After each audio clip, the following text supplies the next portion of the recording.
Hey, this is Seth at Music Teachers Muse. Tune in Fridays PST at midnight for new episodes. See you there.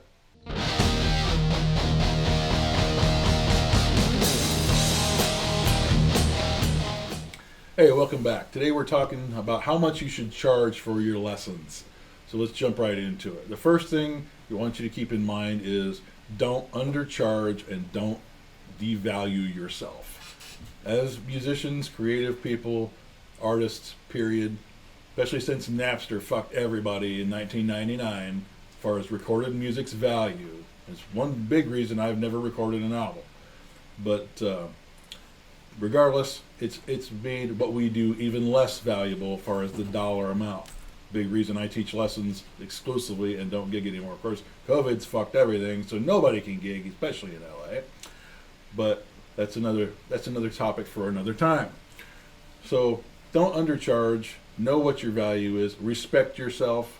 Too many of us don't do that, and that's why we take shit-paying gigs and we just take whatever we can get because we can't imagine doing anything else. And that's one of those things for career musicians. This is a calling for us, so it's something we are compelled to do. It chose us. We didn't choose it. That is blunt force trauma fact. Anybody wants to challenge that, they're not a musician, they're not a creative person. Fuck them. They don't know what they're talking about. Because I've tried to explain that to people who aren't musicians and creative people, they don't get it, and no matter how much you explain it in detail, they're not going to understand. They don't have to, because they're not us, and this is the profession that we're in. So just know your value and stand by that. We're going to examine all the bullet points of that right now. So the first thing besides knowing your value you want to do is find out what the value of lessons is in your general area, the dollar value. So just go on Google and search, private music lessons, or even just one-on-one private lessons of any kind, whether it's martial arts or tutoring for math or whatever it might be, and get the idea of what the highest dollar amount in your area is for lessons. In LA, Los Angeles County, it tends to be for an hour about $70. That's just if the student comes to the teacher. Where I'm from in small town Indiana, in Goshen, where I taught at for about a year, the last time, this has been 7-8 years ago, it was about $36 an hour. Big difference. Small town America, big city. So just make sure you know what that is and adjust accordingly. You don't want to charge too much. And there's no way in hell I can charge $70 an hour in small town Indiana. People would laugh me out of the room. But also don't charge too little. Again, know your value. But get it to where you get a happy medium of where you're getting what you need to cover all your costs and expenses, but don't take an insulting amount because people just don't want to pay you. Third thing you want to do is remember you get what you pay for. It kind of goes along with number one of just knowing your value, but I got to touch on this part of it because I see people on Craigslist all the time, even in LA, charging $20 an hour. Okay, now since, again, referencing the Napster thing, and no matter what, but especially when it comes to music and creative stuff, people will pay for it, but you have to go about it differently. Everybody wants something for free now. They want something for nothing. So that has fucked us hard enough, but in this case, people act like, oh, they're happy because they didn't have to pay for it. But people will always, always, always respect something more when they have to pay for it. Period. I lose respect for musicians when I go to their show and I go on our website and download our whole album for free. Yeah, okay, yeah, I'm not going to do that. I'll listen to a free track to see if I like it or something, but I'm going to give you money for this because I respect what you do, because I know this album cost you money to produce. This fucking guitar is worth $5,000. Seriously, it's that rare. This one cost like $2,000 to start. These amps cost $1,000 a piece when they were new. So, all that costs money. And you just want to make sure that people understand what they're getting. Good work ain't cheap, and cheap work ain't good.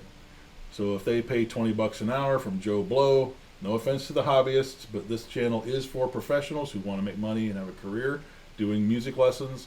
Those guys are not going to have the same level of quality as somebody like myself who's got 30 years of teaching experience with all ages, have an actual music degree from an accredited institution of higher learning, and have the experience level that I do from 30 years of working with all the ages and knowing all the parameters of what goes into this kind of work. They're going to be doing it for, extra cash on the side and a little bit literally. $20 an hour in LA even for your average full-time worker, it doesn't pay the damn bills. It's so expensive to live here. So just keep that in mind. If you give them a cheaper price, they might appreciate it, but you're underselling yourself and you're not representing what you do as quality. So just don't do it.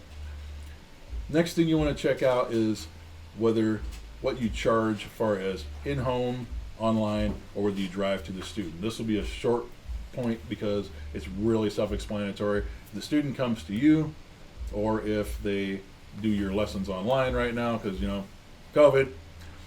But if you drive to students, your rate for when they come to you or they do online should be the same, or generally the same, within a few bucks.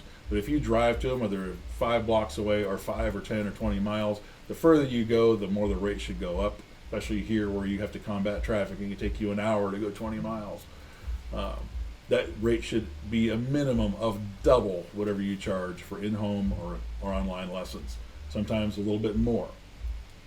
Because also, when you drive to the student, you're limiting your availability to be able to have students back to back, because you can't do that. You have to take extra time, and it always takes longer. We're going to do an episode on that pretty soon about the challenges and everything that go with driving to students. So keep that in mind, but minimum of double what you charge if you're going to drive to them. That is what they pay for, the convenience. It's one thing they pay for, much as everything else that you are advertising. Next point is you want to list all of your credentials so they cannot edge on the price or try to negotiate. If you're driving to students, do not negotiate. That is what the price is. Stick to that.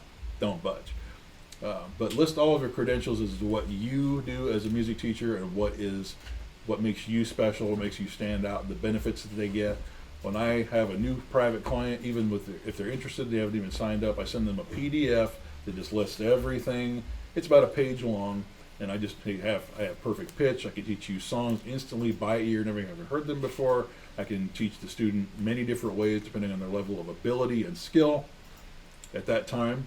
I can teach them to read music. I can teach them rhythm guitar, lead guitar, movie themes, whatever they want to learn.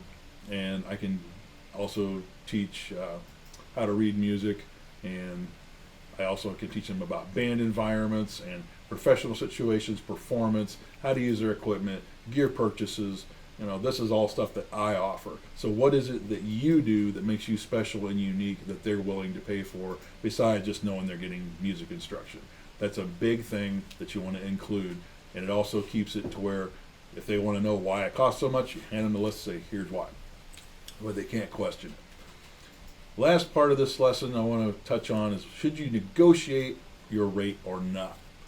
Now, generally I say no, because you don't get to go into the auto parts store or the mechanic that you're paying or Walmart or any place, unless it's eBay or like reverb.com or someplace where you can bid and place an offer.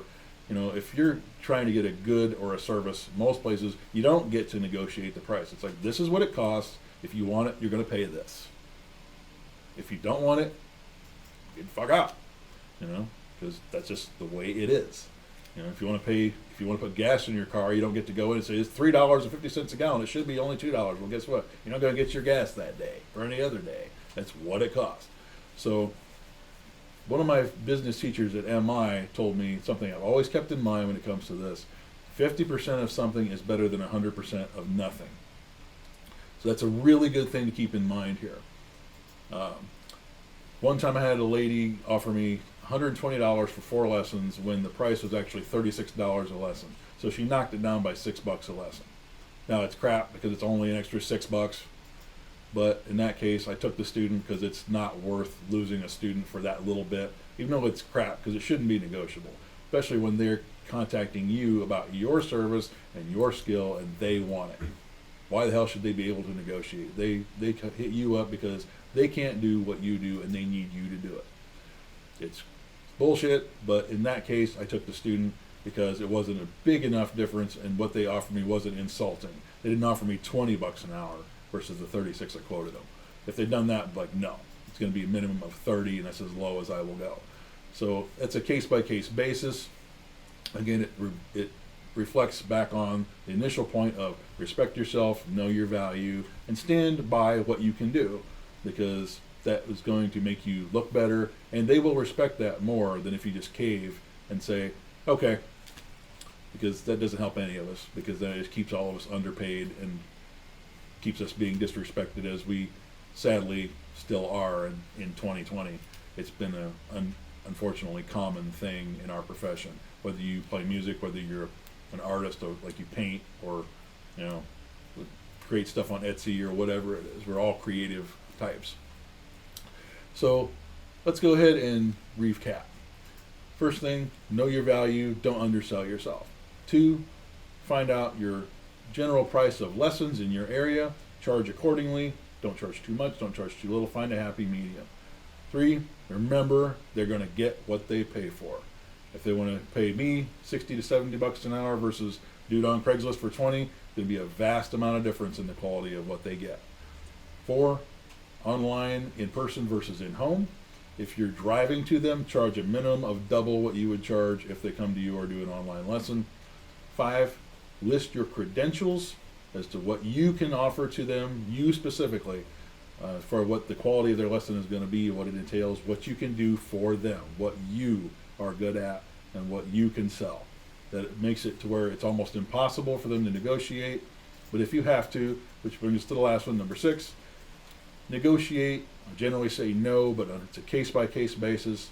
If what they're offering you is a little less than what you would normally charge, if it's not insulting, and you need the money and you want to get the student, I say take it. But if you don't have to negotiate, just don't, because it's going to make your life easier. And again, it's crap that they even try to do that, especially when they're contacting you because they need what you do, because they don't know how to do it. So thanks for tuning in and watching. Please hit the bell for new videos. Subscribe, like, share. Follow us on Instagram and Facebook. Check out our sponsors in the description below. And we will see you next week.